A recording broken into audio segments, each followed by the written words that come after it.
again, good morning, good afternoon, and good evening to all of you. Welcome to the 3-hour workshop on moving towards a sustainable and circular bioeconomy strategy development. My name is Anne Bogdanski. I'm a Natural Resources Officer at the Food and Agriculture Organization of the United Nations, and I'm here in my role as member of the International Advisory Council on Bioeconomy. I would like to briefly show you through the keeping rules, but also the dynamics of the workshop. I will be moderating this workshop today. Don't hesitate to post any questions you may have in the chat, or if there are technical difficulties, please directly contact our colleagues Daniel Toro and Candida Villalobos, which you will find on the left in the participants list. As you've seen before entering the workshop, we highly recommend to use Chrome as a browser that works best. And please make sure you refresh the browser window or do not click on the back button, because otherwise you will be kicked out of the workshop. We do not want that. So let me briefly go to the second slide, and I'll explain the agenda of the day.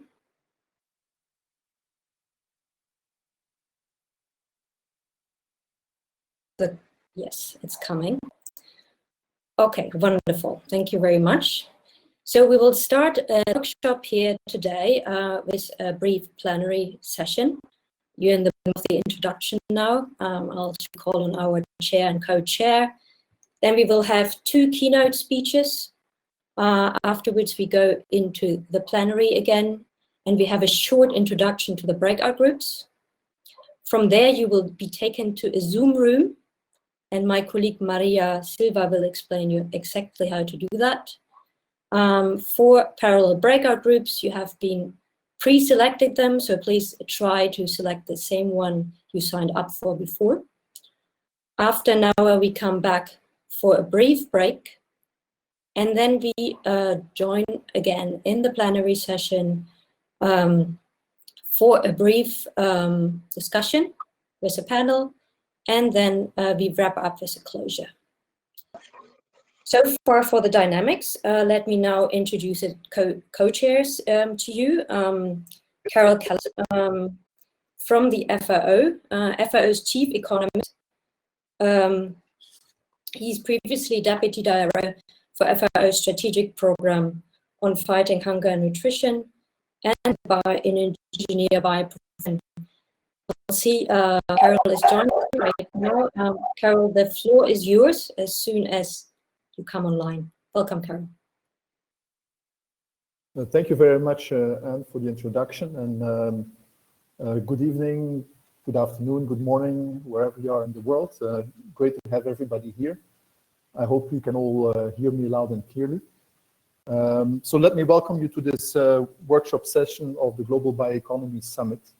The focus of today's workshop is on moving towards a sustainable and circular economy, bioeconomy strategy development. So this workshop is co-organized by FAO, the Food and Agriculture Organization of the UN, and ECLAC, the UN Economic Commission for Latin America and the Caribbean, together with the Government of Canada and the Fraunhofer Society. Let me briefly say a few words about the 4 organizers. So FAO is the UN Agency for Food and Agriculture. Its work on sustainable circular bioeconomy is a key area of innovation and private sector engagement in the different regions around the world. To this end, FAO leads a program on sustainable and circular bioeconomy funded by the German Ministry of Food and Agriculture. This program provides technical and policy assistance to FAO member countries in the development of sustainable and circular bioeconomy strategies, action plans, and programs in line with the SDGs and the Paris Agreement. It includes 2 countries, Uruguay and Namibia. FAO also leads the International Sustainable Bioeconomy Working Group, which is a co-organizer of this session today. This working group is a South-South and triangular cooperation platform with a diverse pool of experts from 35 institutions from all continents. Its purpose is to foster knowledge exchange on lessons learned, good practices, monitoring policy tools related to the bioeconomy. FAO also leads the community of practice on food systems microbiomes, an important area of research and innovation for sustainable bioeconomy. FAO is also a member of the International Advisory Council on Global Bioeconomy, the IAC, the Standing Committee on Agricultural Research, Bioeconomy Strategy Working Group, the EU-led International Bioeconomy Forum, the IBF, and the Latin American Red Bioecolatina. Now on ECLAC. ECLAC is the UN Economic Commission for Latin America and the Caribbean, as I said, and within the framework of the 2018-2020 regional cooperation with the government of Germany, ECLAC has developed an active bioeconomy program. This program has included technical and financial cooperation for the elaboration of a national bioeconomy strategy for Costa Rica, covering the period 2020-2030, as well as technical assistance to Colombia and Uruguay. The Canadian Forest Service of the Ministry of Natural Resources Canada and the Ministry of Agriculture and Agri-Food Canada has teams of economists, engineers, policy analysts, etc., working to establish a solid foundation for policy decisions, including on bioenergy and biorefining pathways in the forest sector, and policies related to industrial bioeconomy applications of agricultural production. Then finally, the Fraunhofer Society is a German research organization with 72 institutions spread throughout Germany, each focusing on different fields of applied science, including the Fraunhofer Institute for Interfacial Engineering and Biotechnology, the Science Campus Halle, working on plant-based bioeconomy, and the Center for International Management and Knowledge Economics, located in Leipzig. Now, our world faces many daunting and interrelated challenges. Just to name a few: climate change, environmental degradation, population growth, migration, stubbornly high levels of food insecurity, malnutrition, extreme poverty, and social inequality. And on top of all this, the world is today struggling to cope with the COVID-19 pandemic.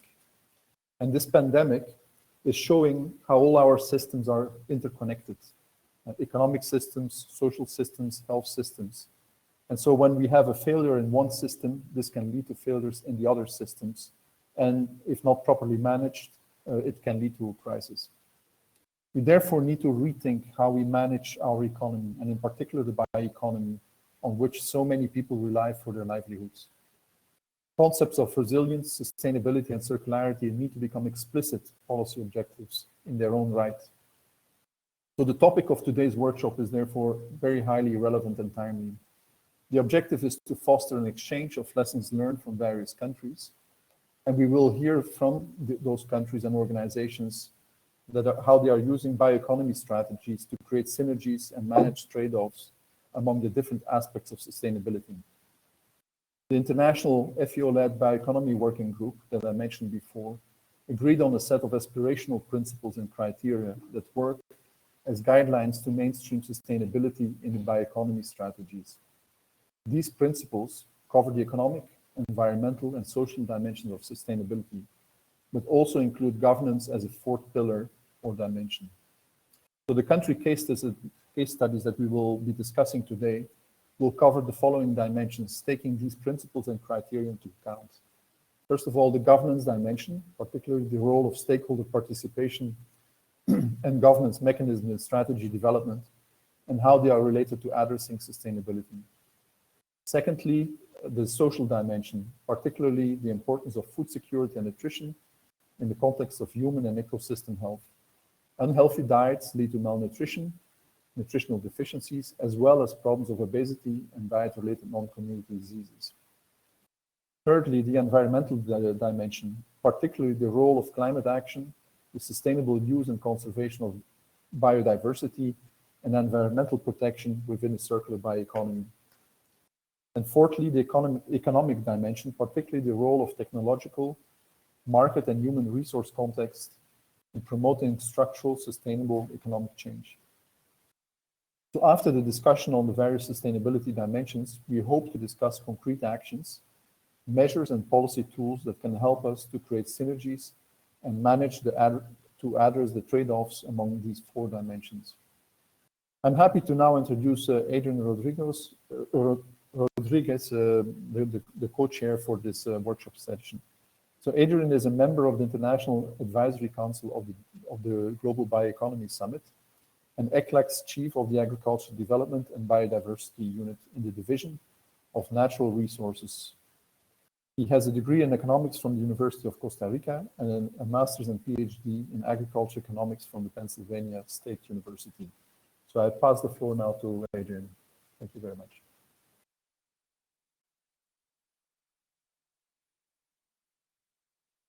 Good morning, good afternoon, good evening to all of our participants. We have at the moment almost 140 participants from all over the world. Welcome to the session.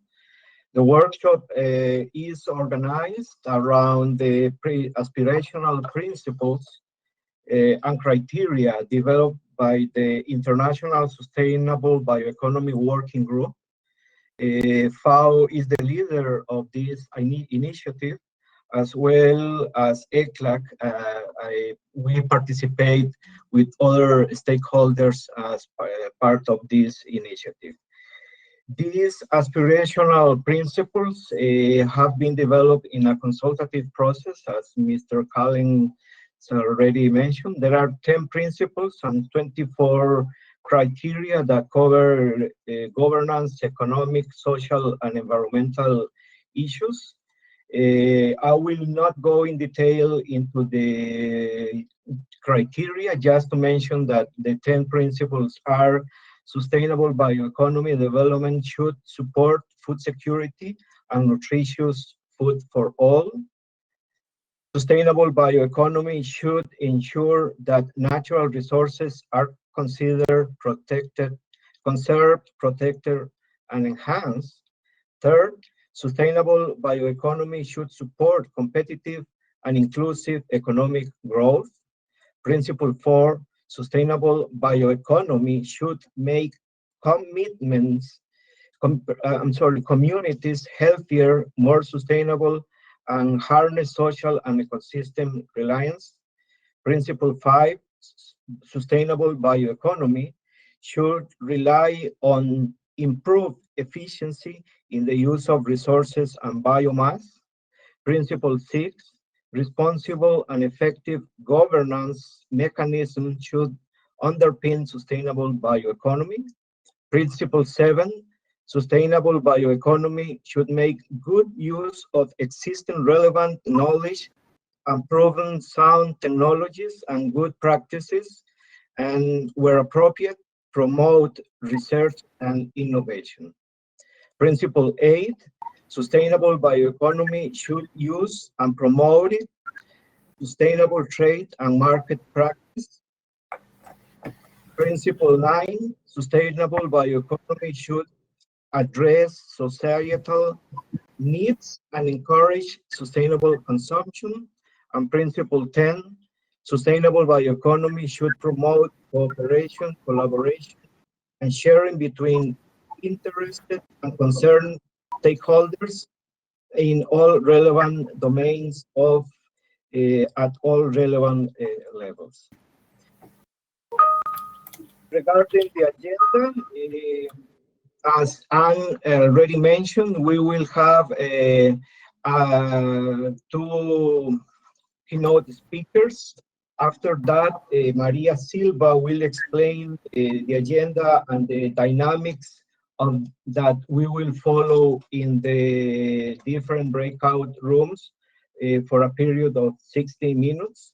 These rooms will be moderated by us and our partners from Canada and from Fraunhofer Society. After a 15-minute break, we will rejoin in the main room here with a closing plenary debate between 4 speakers from each of the breakout rooms. Now I am delighted to introduce our keynote speaker, our first keynote speaker, Dr. Hans Jurgen Frost. Dr. Frost, since 1992, has been working in the Federal Ministry of Agriculture, Food and Consumer Protection of Germany in different functions. In 2010, he became head of Division for Bioeconomy and Industrial Use of Biomass, where he is also responsible for general affairs with the Agency for Renewable Resources at the Ministry's funding program for renewable resources. He studied geography together with agricultural economics and public economy at the Justus Liebig University of Gießen. My question to you, Dr. Frost, how do you translate Germany's bioeconomy strategy from theory into practice?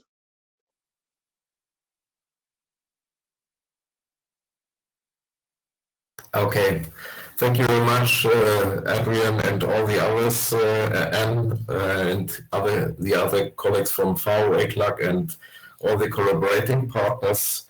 Good afternoon, or good morning, good evening to all of you in the audience.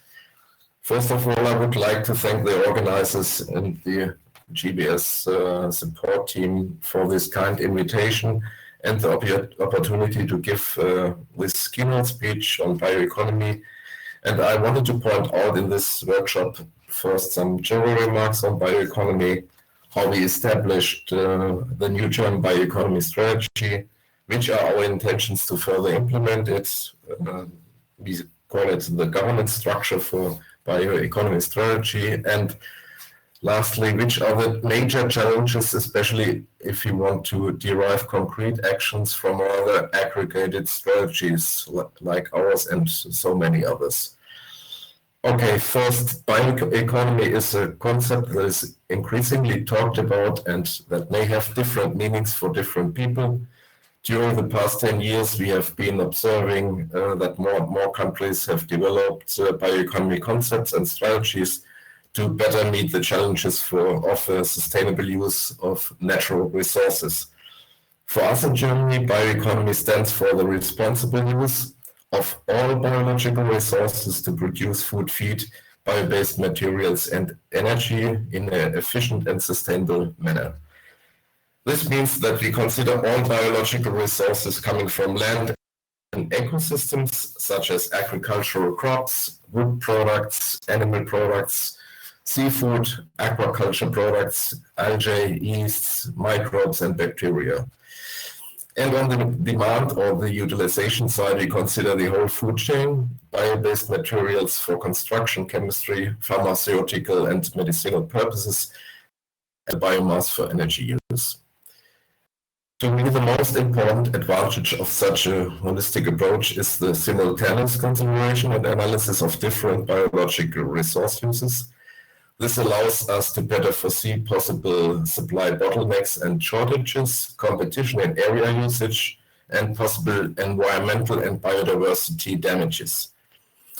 At the end of the day, we have only one planet with limited resources that have to be conserved and managed responsibly. This will not be an easy task in the view of global population trends, adverse climate change effects, pandemic crisis, as well as biodiversity and soil losses in many countries and regions. Due to very complex and intense trade relations, including those concerning agricultural goods, wood products, fish, and other natural products, we see the need to strengthen and further intensify international cooperation on bioeconomy issues. In particular, looking at the EU trade relations, for example, those with Latin America, we see strong EU and German net imports of soy and soy products, meat, and biofuels.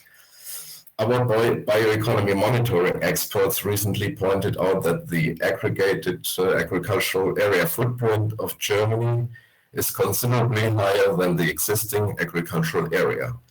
Similar results were obtained for wood consumption and forest area. On the other hand, our consumers are more and more questioning current production processes and are increasingly demanding sustainably produced and healthy products. They are demanding added values like deforestation-free supply chains a low carbon footprint, no plastic waste, or simply an environmentally friendly production.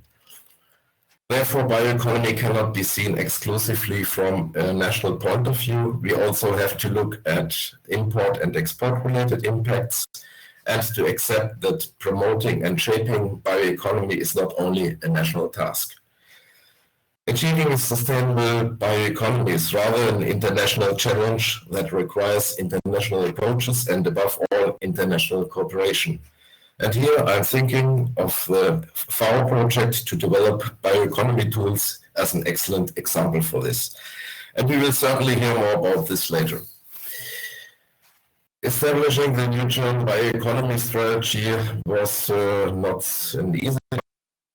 We had or wanted to take into account the new SDG framework and the revised Commission's paper on bioeconomy concluded in 2018, and we adjusted our national bioeconomy approach by the revising and merging two existing strategies on bioeconomy, the former research one from 2010 and the policy strategy from 2014. This single strategy approach has now a stronger focus on sustainability issues and takes into account ecological boundaries, climate change effects, and biodiversity aspects. The new strategy was approved by our cabinet in January this year and is available also in English version electronically. We have put two main guidelines, policy guidelines in the strategy, and have put afterwards six strategic. The first guideline one is harnessing biological knowledge and responsible innovation for sustainable climate neutral development. And guideline two, using biogenic raw materials for a sustainable circular economy.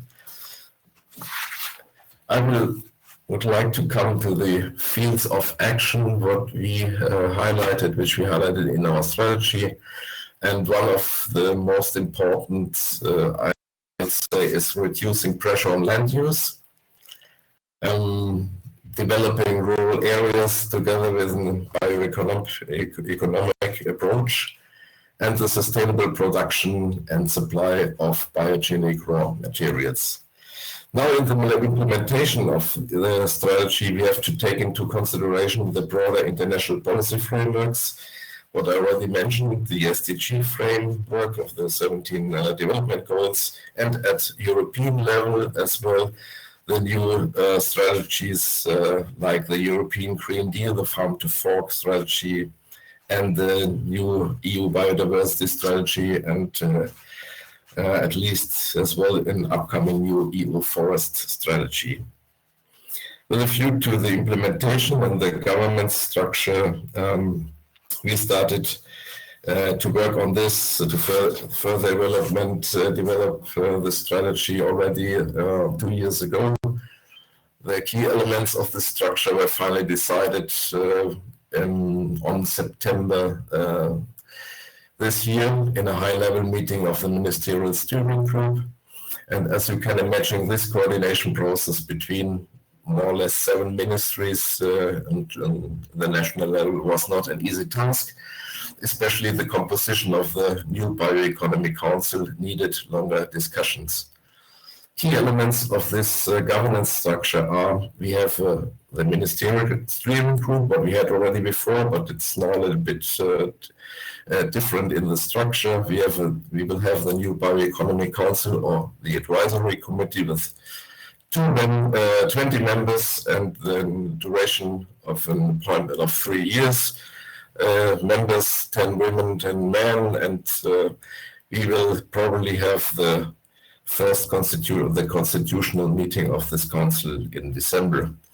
Then we have as well, and we'll have a Bioeconomy Council office, which is takes up the logistics and helps the Bioeconomy Council, and we will further have thematic working groups on different issues, special items on regional biomass potentials, for example, or biorefineries, medical biotechnology, new breeding technologies, material research, active pharmaceutical ingredients, and so on. And we wanted to have at least one annual agenda forum where we can put together all these results coming from the new Bioeconomy Council and from others. And we would like to discuss then these results between all stakeholders involved.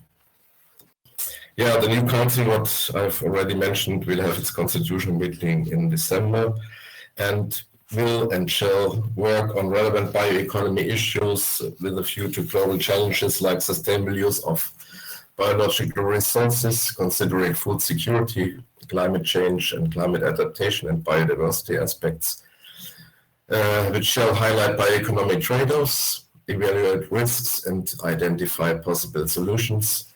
And what is the most important component, further implement the new National Bioeconomy Strategy, elaborating recommendations for an action plan. And establish the temporary thematic working groups with external experts if we need them for different... sorry. We can still hear you, all good. Yeah, okay, but I'm off in the... now it's okay, because I couldn't see anything. Now it's okay. Okay, coming to the last point, the major challenges for developing concrete actions. Coming back to that, what we identified in our strategy as priority areas for action and beside further support for research projects, which is always very important in the bioeconomy strategies. We see a stronger need for addressing land use competition. Land as the main source of biomass production. I would say that marine bioresources may have less competition conflicts, but it's a personal point of view. The land use production is a limiting factor for the development of the bioeconomy. Therefore, in order to foster bioeconomical approaches, knowledge exchange as the basis for mutual learning is necessary for any action that reduces pressure on land. This is one of the key areas of action of the new German bioeconomy strategy.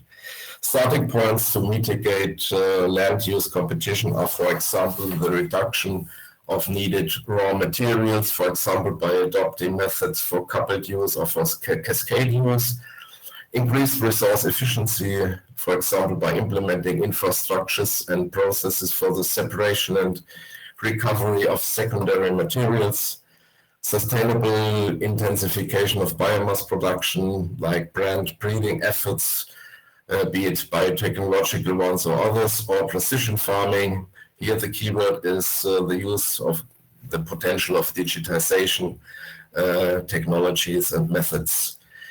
As another priority area for action, we have to look closer at environmental and biodiversity, which are related to our biomass. The potential of bioeconomy unfold if its environmental additional value is clear and easy to communicate. Positive impacts have to predominate the negative impacts bioeconomy might have on some environmental aspects like biodiversity. For example, in Germany, if the problem of monocultures of maybe, or in some regions, maize or other monocultures, always linked to biodiversity problems. In any case, we have to rely on a science-based evaluation of possible negative or positive effects that biomass uses may have on the environment. We need to make such scientific results more transparent, and we need to communicate them better.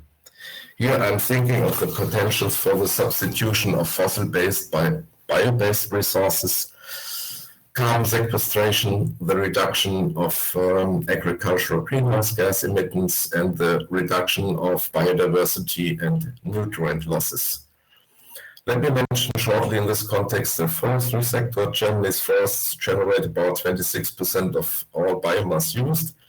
Our Charter for Wood to Zero, released in 2017, operates on the basis of the motto "Protect the climate, create value, use resources efficiently." An important component is to support the market establishment of wood-based products and to raise consumer awareness in favor of them. With competitions such as the Wood construction plus, we call it in our ministry, awards prizes to particularly sustainable buildings, or it gives prizes to projects involving wood and other biological raw materials in construction, insulation, and finishing. Other examples are increasing the efficient use of residues and waste materials from agriculture and forestry, as well as from industrial production and private households, reducing the use of plant protection products without impacting negatively the productivity of agriculture, and increasing the share of carbon on arable land, and finally reducing carbon dioxide emissions from drained peatland by waterlogging and alternative production systems, for example, paludicultures. To me, on the field of bioeconomy, addressing land use competition and the environmental challenges, including climate change and biodiversity impacts, are the most important areas for action, but unfortunately also quite difficult to include and address in regulatory policies. In addition to that, it is not at all sufficient to argue that bioeconomy contributes positively to climate change or climate adaptation or biodiversity. We have to prove and quantify those effects within the existing calculation systems, like, for example, the IPCC methods for calculating greenhouse gas emission reductions. In any case, we will further support our national bioeconomy monitoring. The expert groups involved started their work already in 2016, and the final monitoring report was published in June 2020, in this year. Now we have to discuss such methodological questions. We should be able to measure adequately climate change and biodiversity effects, and we need to know if, for example, imported biomass raw material or an imported bio-based product, if they were exploited or produced sustainably. This is really not an easy task and very often fails simply because of missing statistics. For all these practical questions around bioeconomy strategy implementation, it is certainly worthwhile to think about a more intensive information and experience exchange between countries which are interested in establishing such strategies or which already developed such strategies. In this context, I would like to mention the recently established European Bioeconomy Policy Forum, which had its first high-level meeting on the 12th of November. To me, it is an excellent platform for cooperation, knowledge transfer, and mutual learning between member states. This policy forum, supported by the European Commission, could also develop a function as frame joint interacting with the bioeconomy initiatives on UN or respectively the FAO level, or with other international initiatives like the ECLAC or others. Finally, I would like to remember that a responsible biomass management depends very much on the available biomass potential. And here, maybe regional policy approaches could have an advantage over national ones because of a more precise information on regional biomass potentials and how to use them more efficiently and more sustainably. These were the most important messages from my side I wanted to address in this intervention, and I'm open to further discuss these issues. Thank you very much for your attention. Dear Dr. Früse, thank you very much for a very insightful speech. I enjoyed it very much, and I'm sure others agree with me. Thank you very much. I would now like to call on our second keynote speaker, Mr. Eduardo Mansour, the Director of the Office of Climate Change, Biodiversity and Environment, the Food and Agriculture Organization, also in charge for the Division of Land and Water. Mr. Mansour oversees FAO's program on sustainable and circular bioeconomy. He's a national of Brazil, holds a Bachelor of Science degree in forestry from the Federal Faculty of Agriculture of the Federal University of Paraná, Brazil, and a Master of Sciences in Environmental Forest Economics from the University of Helsinki in Finland. My question to you, Mr. Mansour, how can a sustainable and circular bioeconomy contribute to a green recovery from COVID-19, especially in the food and agricultural sector. Mr. Mansour, the floor is yours. Thank you. Thank you very much. And ladies and gentlemen, it's a great pleasure to be here, seeing 132 colleagues from all over the world. Muy buenos días, mis hermanos de Latinoamérica. And it's a pleasure to have ECLAC and some familiar faces, even if virtually, seeing that you are there. I hope everyone is healthy and safe in these strange moments that we're going through. And your question, Anne, is very pertinent and difficult. So I don't pretend I'm going to respond, but my intention is to raise some points that will lead the discussions in the group towards this pandemic, post-pandemic, how circular bioeconomy for sustainable food systems, that's the area that we work in FAO, for the transformation of these agriculture and food systems into sustainability, could contribute for the green recovery of from the pandemic, from the COVID-19. Certainly, we need to work to turn this this threat, this challenge, this tragedy for some into an opportunity. It's always difficult, but it's always there. We have to look how we could do this. We need to aim at a radical transformation of our food systems. And the world is now opening up for this opportunity because we are living to a phase that will require us to do things different. Last month here in FAO, we celebrated our 75th anniversary, and we reflect a lot on the need to come together in a global fight against hunger, against malnutrition, because 690 million people, almost 700 million people in the world, nearly 10% of the world population, are estimated to be undernourished, to suffer from hunger or malnutrition.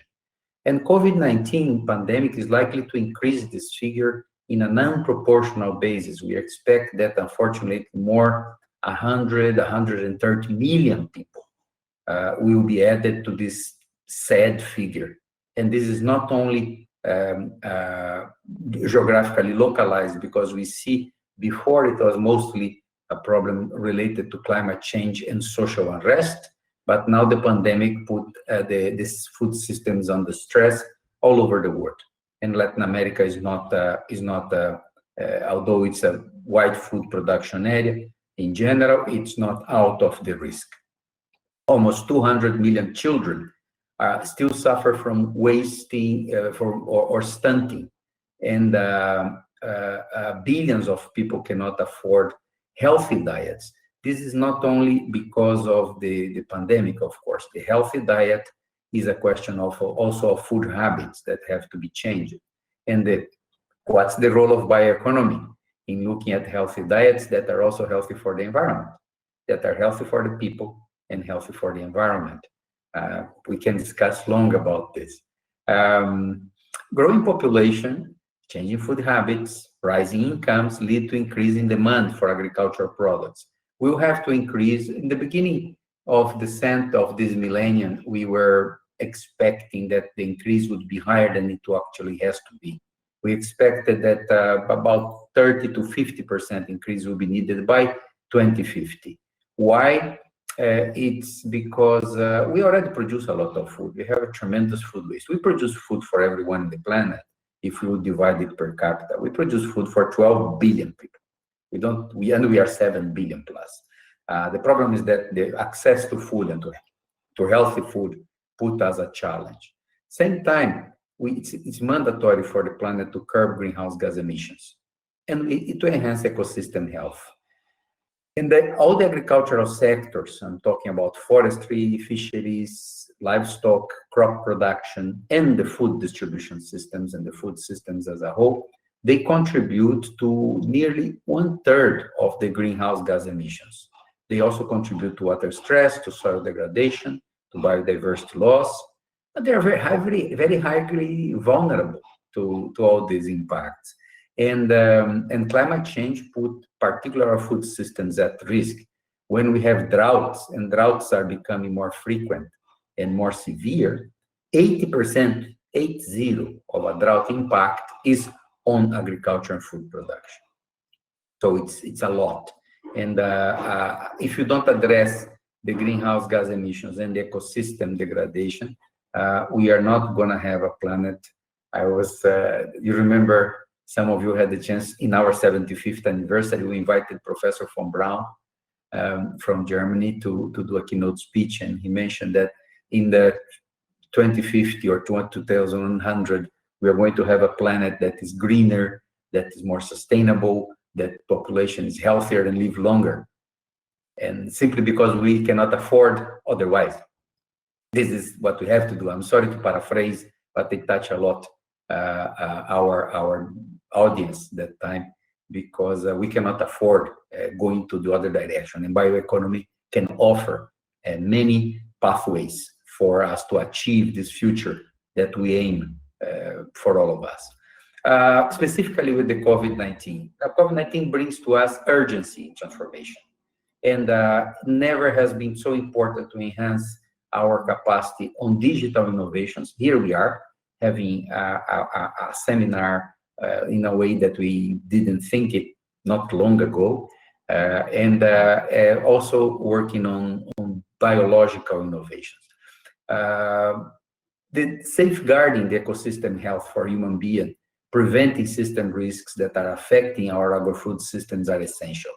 The degradation of habitats and loss of biodiversity associated with agriculture, animal production, forest production, fisheries production are linked directly to the underlying causes of COVID-19 and to the increase of a number of zoonotic disease. You know that 70% of human disease are zoonoses, are those that jump from animals to humans. And vice versa, we also have the case of contaminating otherwise. We have to learn more how to handle this situation. FAO with partners has this One Health program that will go a long way in addressing it in a more innovative way.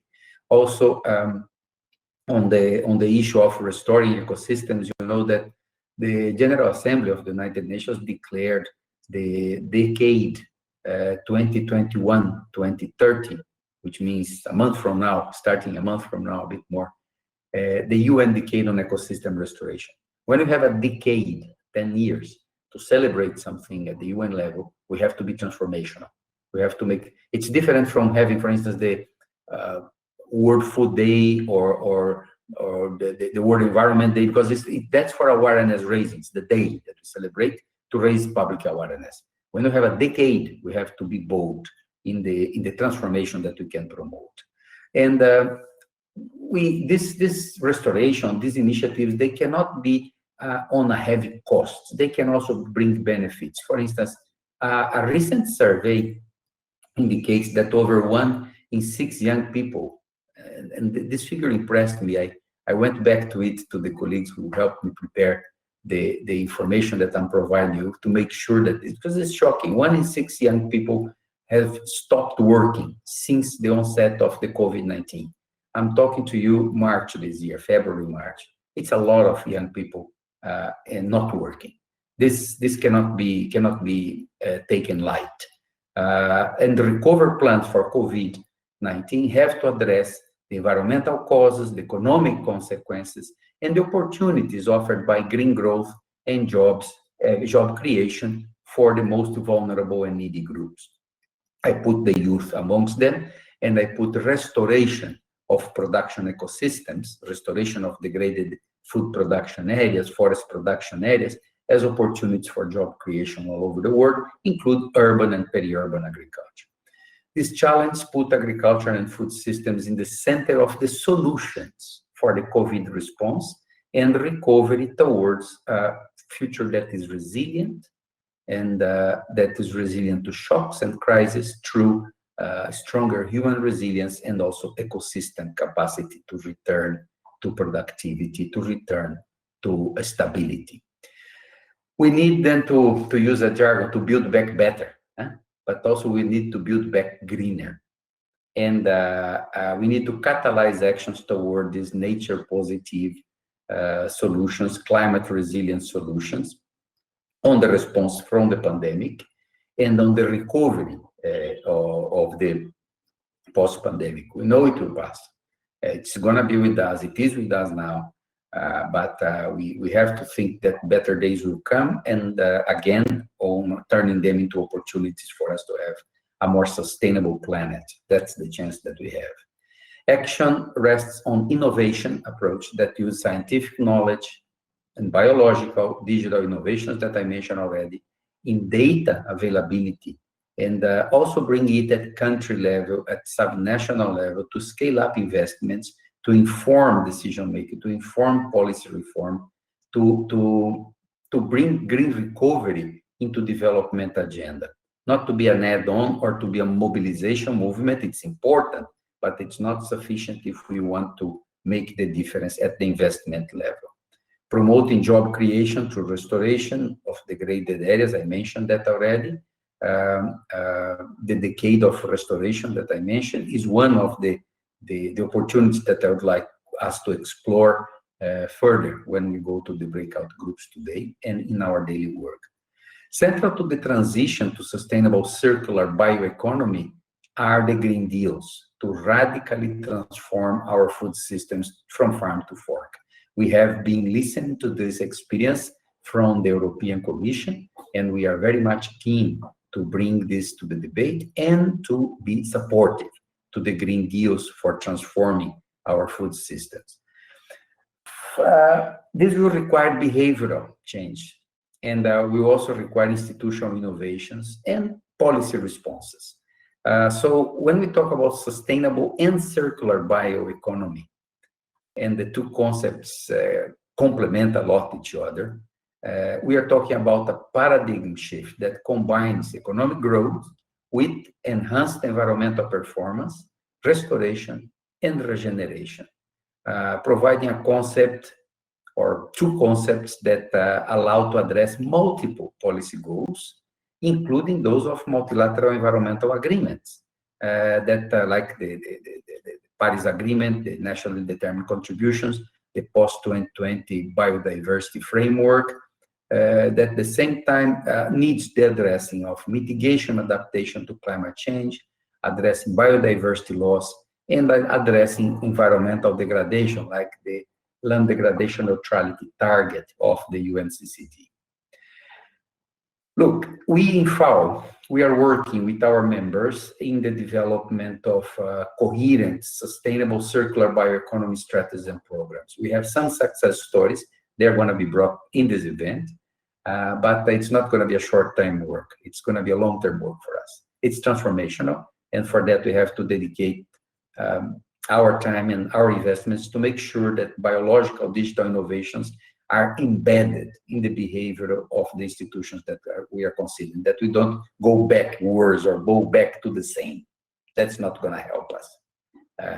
The bioeconomy strategies and programs need to ensure that the sectors that depend on biological resources, knowledge, and process do not fragment themselves and do not go into different policy areas or different technology sectors, but we use nexus approaches to compromise research, to compromise development, to compromise innovation, to include agriculture, forestry, fisheries, food production, healthcare, biotechnology, climate issues, water issues, converging technologies, renewable energy, and with conservation and ecosystem restoration.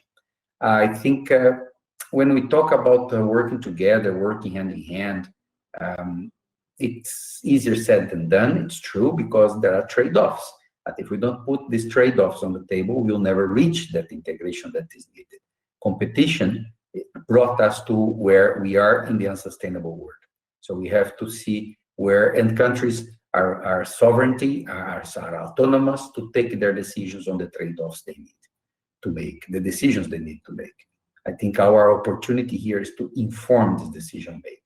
So these opportunities that a sustainable and circular bioeconomy can provide to make economies, and especially in our interest, our food systems more resilient, and to stimulate growth after, during and after the pandemic, for the recovery of the pandemic, leads us to the question of, can we get a green transition towards a carbon neutral future? I think Professor von Braun answered that question when he said that we don't have another option. So we have to find a solution to answer positively to this green transition towards a carbon neutral future. During the last Global Bioeconomy Summit that was held in Berlin 2 years ago, it was highlighted that bioeconomy development is mainly driven by the need to address resource constraints related to climate change, biodiversity loss, and other environmental concerns. At the same time, we learned, it became very clear that bioeconomy is strongly driven by recent advances in particular area that we need. It's so evident now. It was discussed in 2018, microbiology and microbiome science in combination with the digital innovation. We know a lot in genetic resources, in species from, let's say, the big bugs, but on the microbiology elements, we are still in the infancy of knowledge. Let's recognize that. Let's recognize the challenge we are facing, because this must advance. Microbiome research and applications can be taken in a positive way, improving productivity and sustainability of farming and overcoming limitations through the use of eco-compatible solutions like microbial-based fertilizers, plant growth promoting bacteria, symbiotic planting, plant bioconditions, biocontrol products, you name it. There is a universe for us to explore, of course, observing the limits of ethics and the knowledge that the science has, but there is a whole world ahead of us to evolve on microbiology and microbiome research.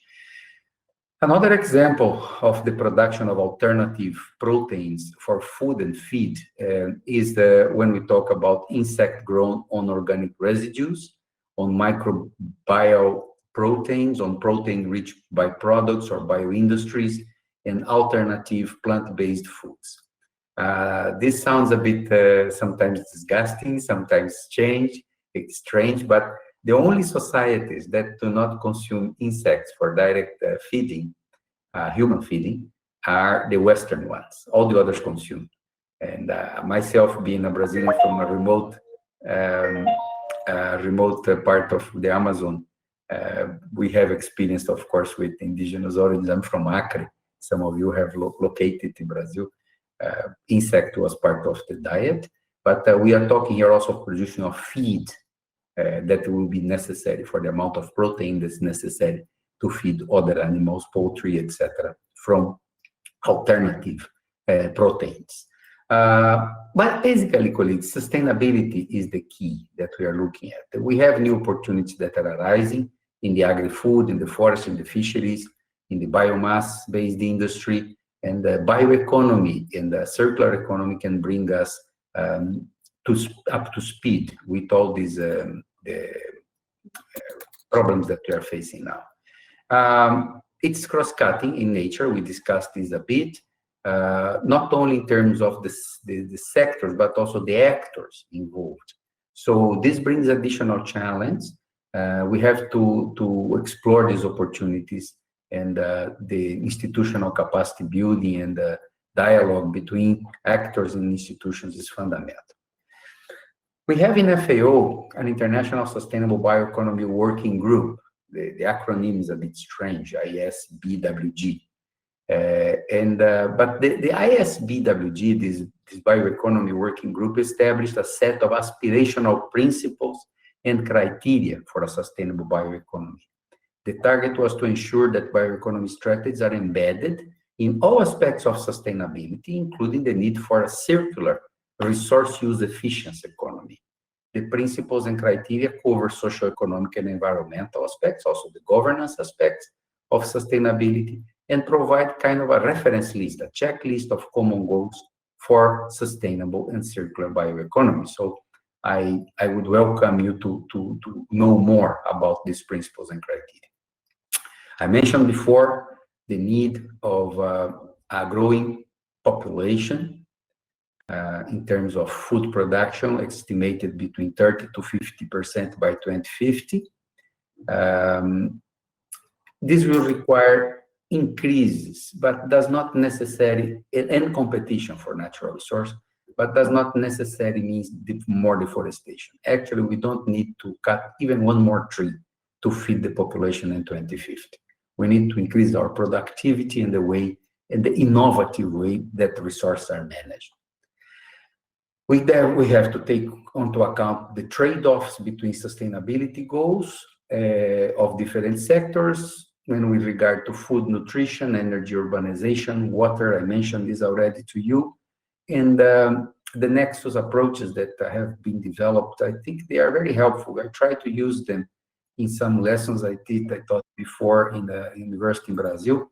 And I think the students made me think a lot about it. It's a very interesting process. So let's work to make bioeconomy more circular, more resource use efficient, and help reduce these trade-offs or harmonize the trade-offs. New bioeconomy, therefore, requires to use types of biomass or biological resource that have minimal need for inputs, that use biomass in a cascading way and make most of make the most of it to address also food loss and waste. You know that if food loss and waste, we say loss when we lose in production, waste when it's consumer waste. If we put food loss and waste as one country in terms of carbon emission, it would be the third largest carbon emitting country in the world, just after United States and China in terms of emission. This is huge. We have to look very carefully on food loss and waste. Okay, I'm almost there. Sustainable circular bioeconomy is promoting long-awaited and much-needed bioinnovations, and that should be central to the economic discovery that we are, or rediscovering that we are doing because of the pandemic. The world is claiming us a response for that. The world is claiming for a green recovery of this pandemic. International collaboration between governments, public-private research, academic research are essential. Sharing knowledge is essential. And our bioeconomy working group works on this. This workshop is an excellent example of this.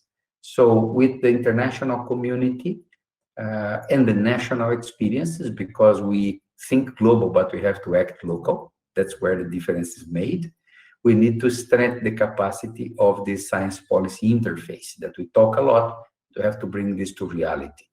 And the COVID pandemic has devastating impacts on lives, on economies in general, in food security, in agricultural production, in nutrition. We need more than ever to rethink how we produce, how we distribute, how we consume our food, the feed, the fiber that comes from these resources. So I trust that sustainable and circular bioeconomy will bring the innovation need for greening these agri-food systems, and that will be a key ingredient for a sustainable response and recovery from where we are. I hope these words were sufficiently inspirational for you. I will be happy to share my notes in the workshop later on. Sorry, I haven't had the time to prepare a PowerPoint, but I now return back to you, Anne, with the expectation that I have been sufficiently clear and inspirational for all of us. Thank you. Dear Mr. Mansour, thank you very much. Very inspirational and very clear. So thank you very much for your time. All the participants are still there, so we can move to the next agenda item. I would like to now hand over to my colleague, Mike Silva, who's an economist at FAO's Bioeconomy team. She will now tell you a bit more about the 4 parallel breakout groups, lessons learned on mainstreaming the multiple dimensions of sustainability to bioeconomy strategies. We will then soon break out into the different Zoom rooms, and we will take it from there. I'm just waiting until Maria comes online. Thank you, Anne. I think that I am. We will now separate. Each of them, we will address a dimension of sustainability. So within each group, there will be a debate and a session of questions and answers from the audience to the panelists. The description of the breakout groups is shown now on the screen. In the room 1, the governance for a sustainable and circular bioeconomy and the role of stakeholder participation and governance mechanism in strategy development is the topic that will be addressed. In the room 2, we will discuss the social dimension of a sustainable and circular bioeconomy, the importance of food security and nutrition in the context of human and ecosystem health, and the role of gender and youth. In room 3, we will focus in the environmental dimension of a sustainable and circular bioeconomy, promoting environmental and climate action, as well as the sustainable use and conservation of biodiversity in the transition to a circular bioeconomy. And last but not least, in the room 4, we will address the economic dimension of a sustainable and circular bioeconomy with a particular. So welcome back, everybody, to the plenary. I hope you had a fruitful discussion in the discussion groups. Almost 50 nations have developed bioeconomy strategies, strategies that boost that part of the economy that's based in biology and the biosciences. So while many of them aim towards the sustainable development goals with their best intentions, the reality often paints a different picture. Trade-offs between different policies and policy objectives easily occur when nations aim to steer development using biomass or biological resources. Or as Joachim von Braun said before, without agreed global priorities and assessment methods, it is hard to take into account such indirect effects and trade-offs and to work on those areas in which there are most synergies between the 3 pillars of sustainability that we discussed. So this is why FAO and the ISBWG have agreed on a set of aspirational principles and criteria for sustainable bioeconomy. They are not written in stone, but they provide a framework to help discuss issues of common global and national concern. To now engage in a discussion on how public policies can help to enhance synergies and address trade-offs among the dimensions of sustainability and bioeconomy, we would like to hear back from the groups. And so to this end, I would like to invite at least one panelist to the stand, one representative from each group, to tell us about one highlight she or he picked up during the discussion. So let me introduce the following panelists to you. So Tuula Pakkanen, Ministry of Agriculture in Finland, and Jeff Waring, Ministry of Natural Resources from Canada, coming from the breakout group for governance aspects. Then we have Kieran Mangan from the European Commission for social sustainability aspects, Federico Torres from Costa Rica, Costa Rican Vice Minister of Science and Technology and coordinator of the Bioeconomy Interministerial Committee for the Environmental Group, and Paulus Mangaev from NCRST Namibia for the Economic Group. So panelists, could you please highlight one specific synergy trade-off between sustainability objectives in relation to what you heard in your breakout group, and discuss how specific public policies, including actions, measures, and policy tools that can address several sustainability dimensions at the same time, enhancing synergies and reducing trade-offs between them. So let's start with Tuula. Please, you have the floor.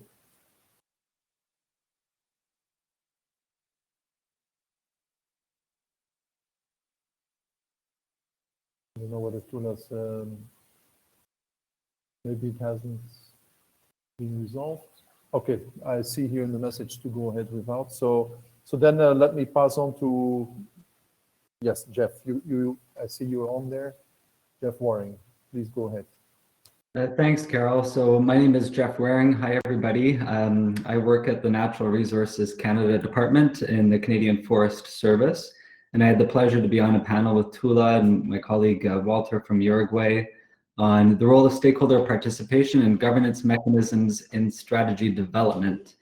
So in kicking off our discussion on the panel, the team that organized this session conducted a poll, and they outlined 4 different mechanisms, important mechanisms for the development of strategies. And we asked all the participants to rank in order of priority the various measures that were proposed. So just quickly, the first measure was having an inclusive consultation process in developing the strategy. The second, establishing accountability and risk measures and monitoring systems. The third, harmonizing policies and regulations. And the fourth, collaboration platforms to share resources.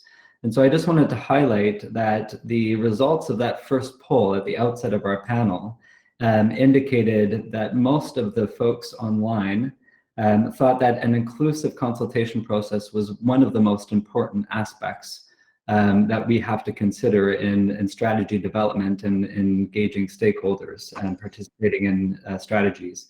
The second being harmonizing policies and regulations. What was really interesting is that throughout the discussion, we focused on a number of different elements. One was on the importance of monitoring on data, monitoring the bioeconomy, establishing those baselines as well as targets, and being able to measure and communicate how the strategies are evolving from that baseline to the eventual target. There was also a discussion around how bioeconomy isn't just a standalone issue, it's actually a cross-cutting issue. And there is an intent, and my colleague from Uruguay spoke to this, to align policies and institutions to link the bioeconomy to the broader circular economy, to green recovery and inclusive growth. And then thirdly, we also talked about lessons learned. And in particular, one of the lessons learned that was highlighted was making sure that as we engage, we're engaging broadly, not just across governments, but also across other stakeholder groups, whether it be the general public, whether it be industry, NGOs, or other stakeholders that are involved or have an interest in the bioeconomy.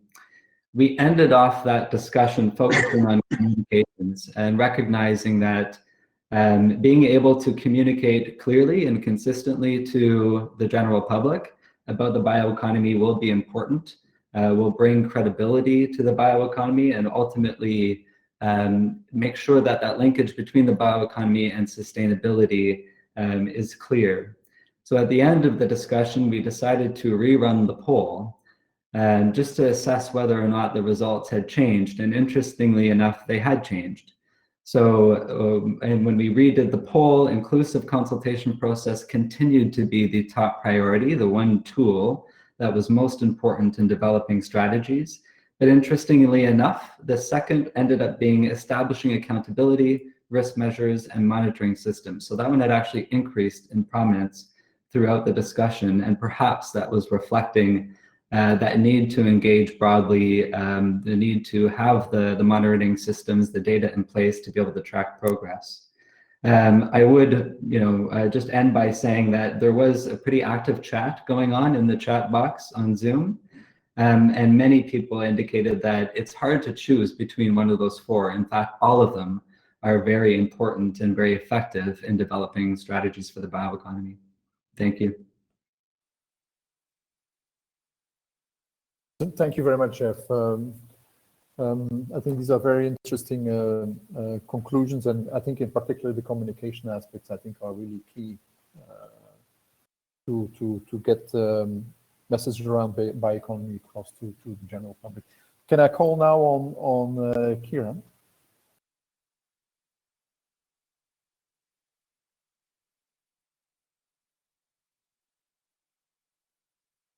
Kieran, are you there?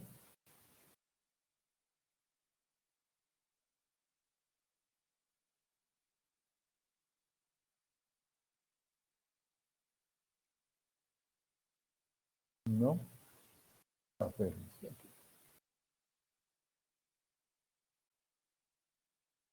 Thanks, Kieran. Please go ahead.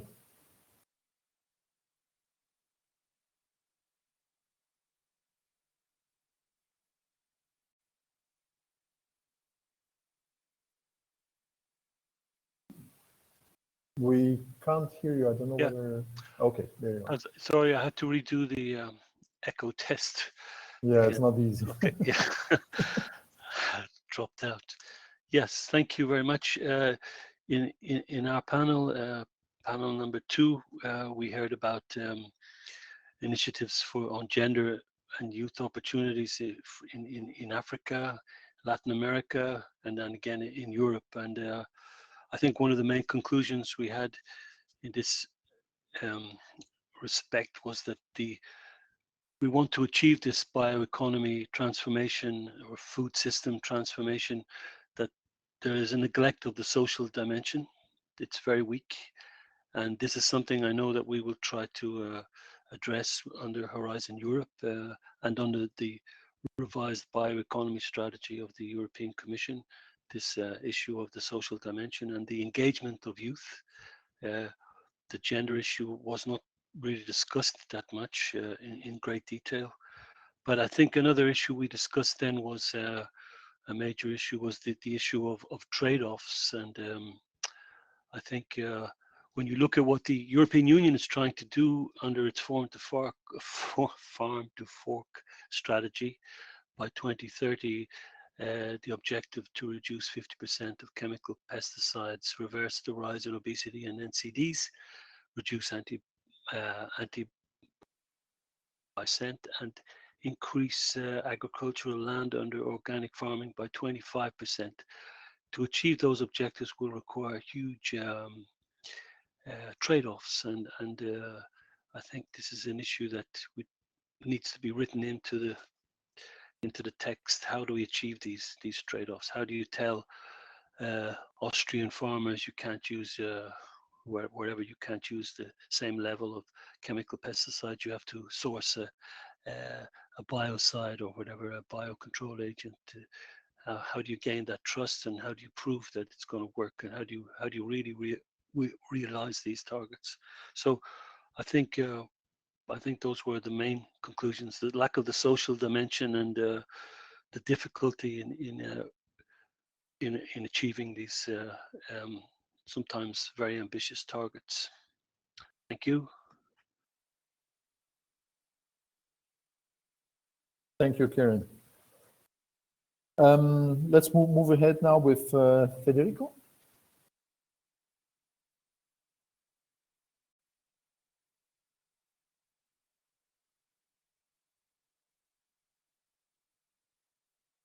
Yes. Okay. Thank you very much. Can you hear me? Perfect. Please go Excellent. ahead.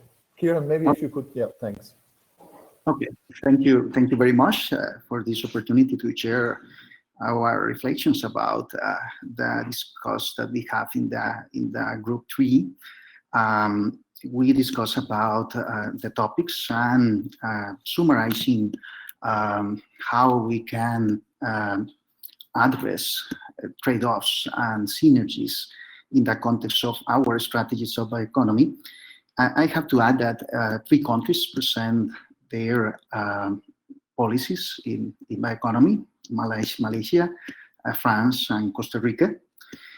I summarize that from the presentations of the partners in this group and my presentation. I collect 4 elements that I think they are very important for address these trade-offs and synergies. The first one is mentioned by the representative of Malaysia: the inclusiveness. Our policies have to be inclusive. Our policies have to be consider different dimensions or inclusiveness to address these trade-offs. This is a north that we can take in our strategies to, especially in our own development countries like Malaysia and Costa Rica, that we have a lot of things to do in these processes. We can work with our strategies in the line to get more inclusiveness in our countries. The second element that we discuss, and I think is very important for these processes, is including more data science, the monitoring that mentioned the previous panelist. It is very important that we have to get the information to know and to measure these trade-offs and understand these synergies. And in many of our countries, we don't have in this moment all the information that we need to address this challenge. I think it's a very important topic to work in the next years.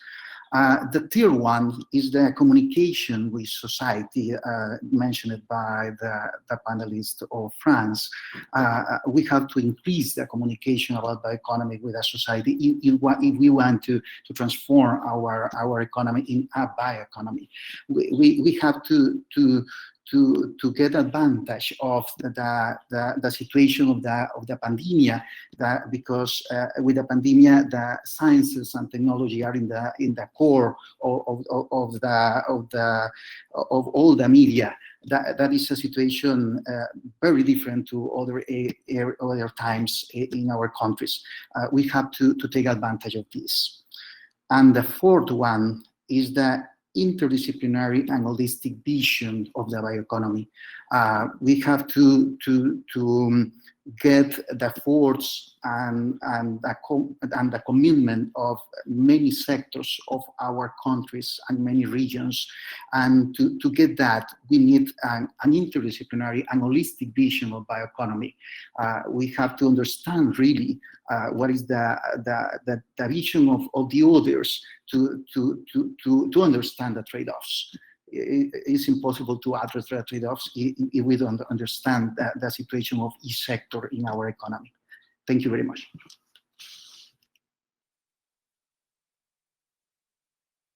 Thank you very much, Federico.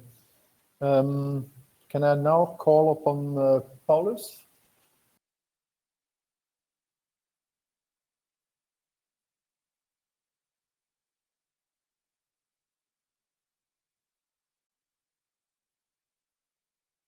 Hello, can you hear me? Perfect. Thank you very much. Please go ahead. All right. I'm coming from Group 4, and there was really great discussions on really the role of technological, market, and human resources context for promoting a structural economic change in strategic development. And to answer that question, I think there have been key discussions, especially from in the context of policy tool related to bioeconomy, to foster inclusive economic development. And one is also including technological lead to structural change for economic perspective and help deal with environmental risks. And the other one was also involvement of traditional knowledge and technology platforms, and also for global markets. To that question of how bioeconomy policies help enhance synergies and address trade-off, there was really a great discussion, especially from, I think, Germany, whereby it was highly, from that perspective, discussed that there should be a clear value of environmental versus economy, because that is mostly not coming out clearly. This is also helping in managing fossil production, and also by decentralizing approach. I think a good example that was given was, for example, on forming clusters, by combining sectors like forestry and chemical industry. And this could be help in value of underutilized plant species. And I personally emphasize on the involvement of rural communities by, for example, enhancing or tapping on a traditional knowledge systems. And that one can be used as one of infusing in the development of bioeconomy strategy through bottom-up approach for these communities. And this will help, accelerating product development. And the case of Amazonas, for example, they have also suggested, from their perspective, because bioeconomy strategy development is mostly associated with region specific. They say that it focus more in innovation in agriculture through the production of soybeans, but industries can be combined with different trade-offs. For example, from the production of soybeans and the production of fuel industry. They have been also an input from Thailand of saying that although countries, when they are developing, they are focusing on economic growth, poverty eradication should also be the key, because those are their different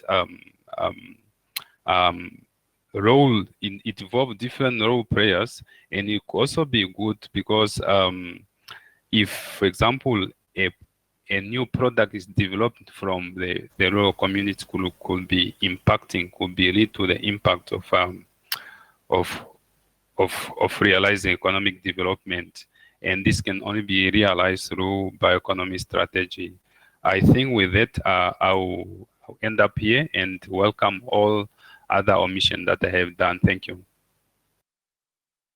Thank you very much, Paulus. I see that Tula now has access to her microphone, so I wonder, Tula, you want to come and give your perspective on what happened in the discussion group? Thank you. I just started to write my response to question 1.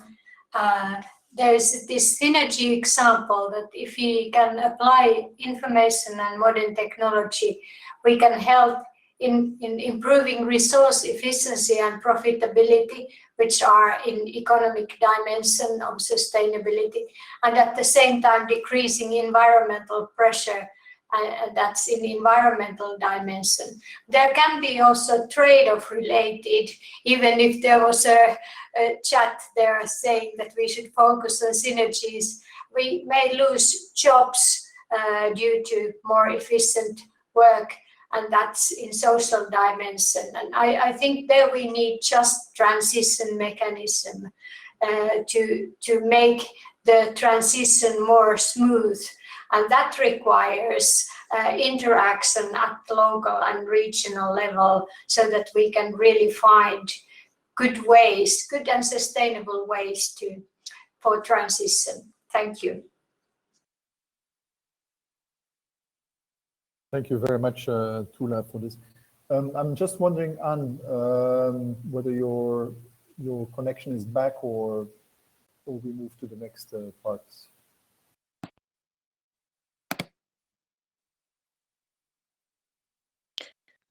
You see me, I'm not sure you can hear me. You let me know. I can hear you. Okay, wonderful. Thank you very much to all panelists. Very nice contributions on the panel now. I'm sure have any questions, and I'm looking at the chat, also the comments, so I would all welcome to have a look at this. Meanwhile, we need to move on to the key messages and the close of this workshop. We ran a little late, but we have caught up in time. So I would say we still have about 5 minutes to wrap up. I hope this is okay with most of you. I would like to, Carol, call on you again to deliver key messages as a first speaker, and over to Adrian, your co-chair, to wrap up and close this work. I'll say goodbye here to all of you. I'm extremely grateful for the great contributions, all the speakers that have made a session such excellent, showing expertise, but also the knowledge comes to sustainability and bioeconomy strategy developed. The technology is still a challenge. I hope the next GB workshop will be held again in person, wherever that be. But I hope it didn't differ at all. Yes, we're all getting used to this. So over to you, Carol. Again, thank you very much to all the participants and goodbye from Rome. Thank you, Anne. And before you go, just let me say that I think on behalf of all the participants, big thank you for the lead role you've taken in organizing this workshop. I think it's been very interesting. Fully enjoyed the discussions and the discussion groups. And so you gave me this nice challenge of trying to sort of come up with key messages out of what we heard. So I'll make an attempt, but let me apologize in advance of if I miss out on important things. I'm sure that after the workshop, we will come up with a more comprehensive report. But let me give you my thoughts on what I heard. I think first and foremost, I think we've all agreed that the bioeconomy has enormous potential to transform our societies, make our society greener, safer, healthier, and more equitable, I would think. We also heard about that this is not something that's sort of just a national issue. The bioeconomy is something that transcends national boundaries, and we really need to think about international, regional cooperation around bioeconomy. And so we heard some interesting examples of how this is happening. We also heard, I think, that bioeconomy is not, as many people may think, just about production, but it's also about consumption. And we need to think about consumption patterns from the perspective of sustainability in its 3 dimensions. Now I think we heard from various country presentations that many countries are taking advantage of the potential of a sustainable circular bioeconomy to build back better, but also greener. And I think we heard in the keynote presentation also that this is especially important now that everybody's attention is so sharply focused on the post-COVID-19 recovery.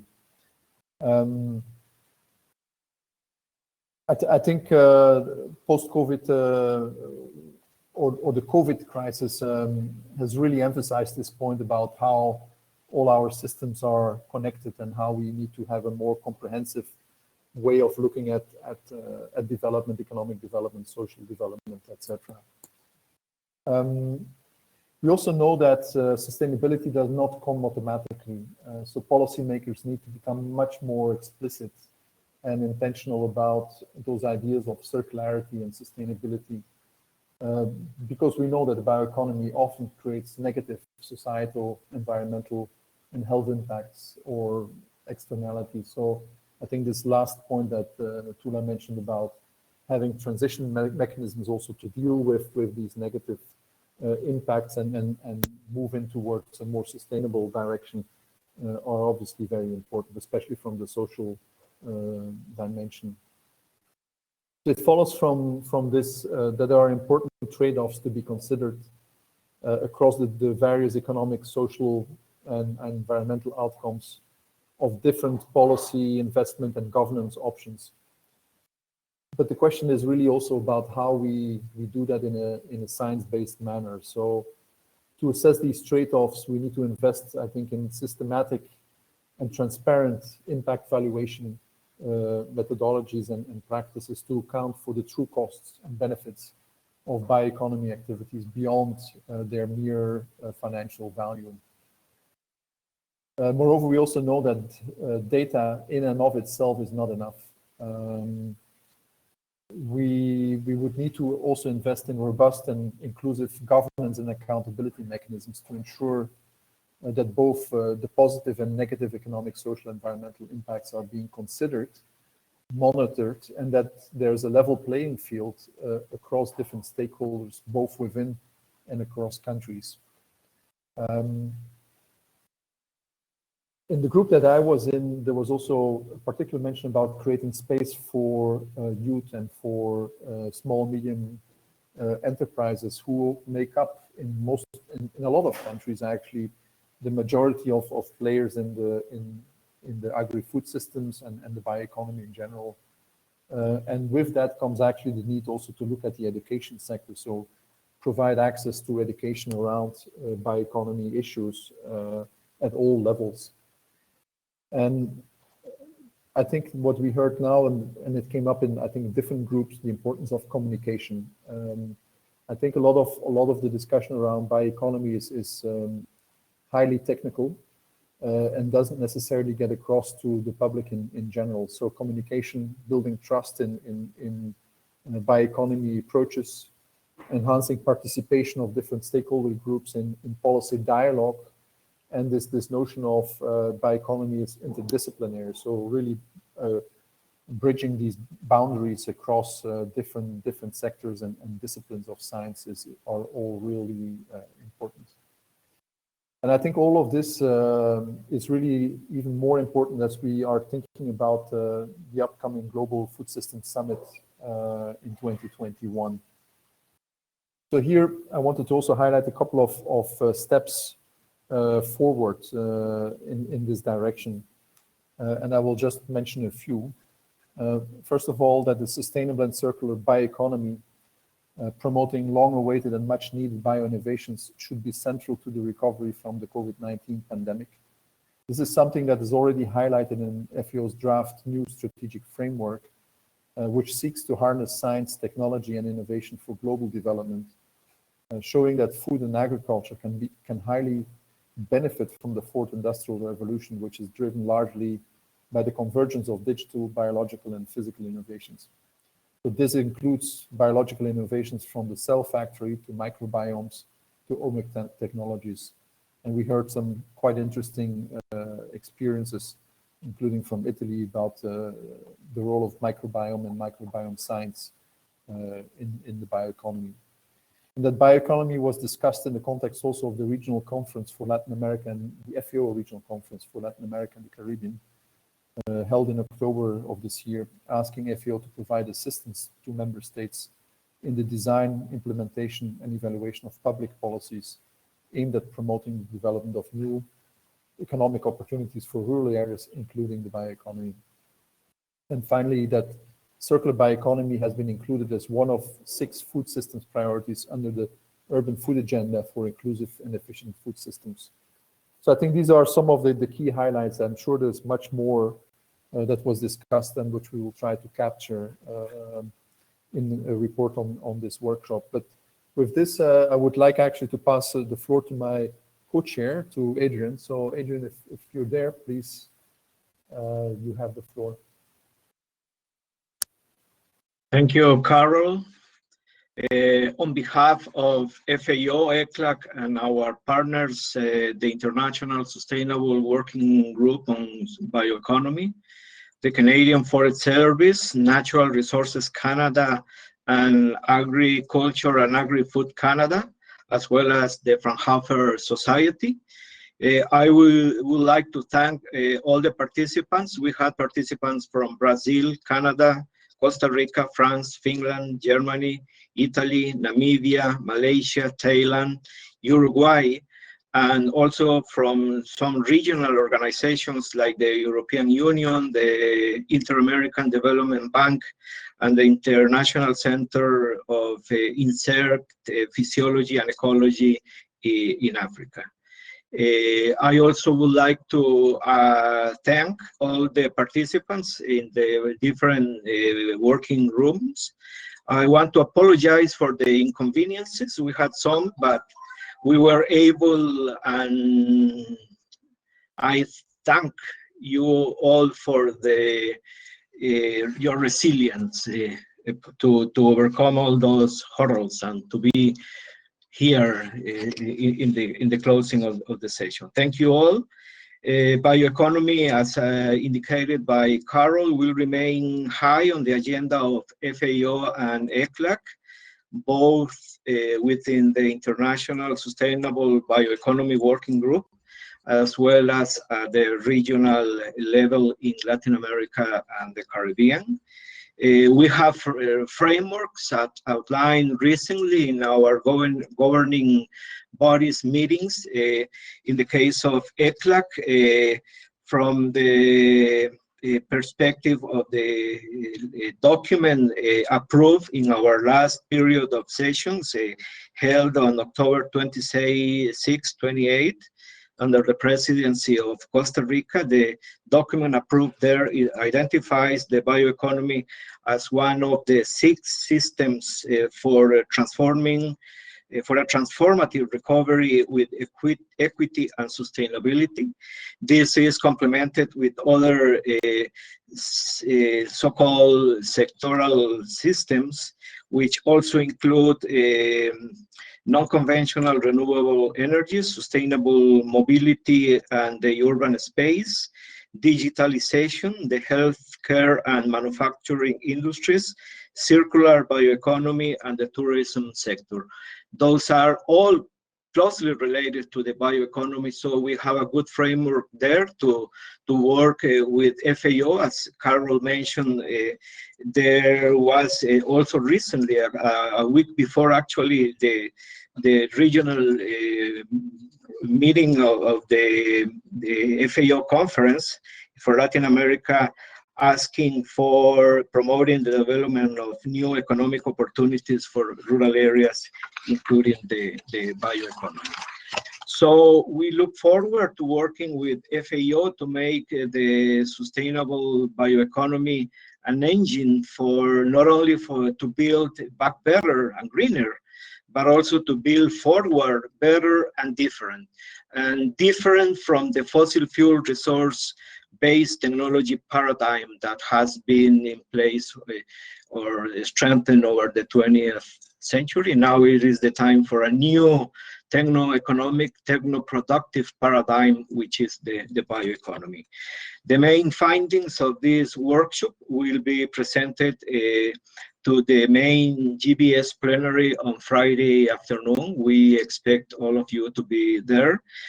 Also, we want to let you know that we will publish a policy paper building on the outcome of the workshop, and with the support of our our partners, Fraunhofer and the Canadian government.